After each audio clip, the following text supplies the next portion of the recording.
যেতিয়াই পৃথিৱীত ধৰ্মৰ সংকটে দেখা দিব তেতিয়াই মই অৱতাৰ ল'ম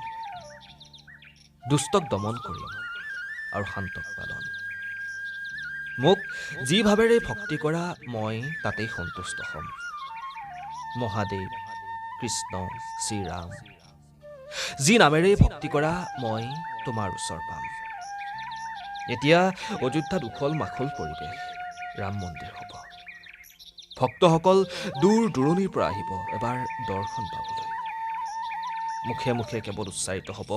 জয় শ্ৰীৰাম জয় শ্ৰীৰাম জয় শ্ৰীৰাম সম্পূৰ্ণ অযোধ্যা ভক্তি ৰসেৰে ভৰি পৰিব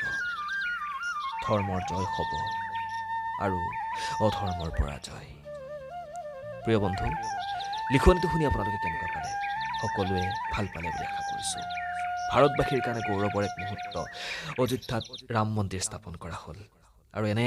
সুন্দৰ সময়ত মোৰ মনৰ কিছু ভাৱ আপোনালোকক শুনাবলৈ চেষ্টা কৰিছোঁ আপোনালোকেও শুনি ভাল পালে বুলি আশা কৰিছোঁ যদি প্ৰিয় বন্ধু আপোনালোকেও কবিতা কাহিনী ইত্যাদিবোৰ লিখে সেইবোৰ যদি মোলৈ পঠিয়াব বিচাৰিছে মোৰ কণ্ঠেৰে যদি আপোনাৰ কবিতাটো আপোনাৰ কাহিনীটো পাঠ কৰাটো বিচাৰিছে তেতিয়াহ'লে মোলৈ পঠিয়াব পাৰে পঠিয়াবলৈ ইউটিউবৰ তলৰ ডেছক্ৰিপশ্যন বক্স চেক কৰিব তাত মোৰ ফেচবুকৰ আইডিটো আছে তাত গৈ আপোনালোকে লিখা কবিতা কাহিনী সকলোবোৰ মোলৈ পঠিয়াব পাৰে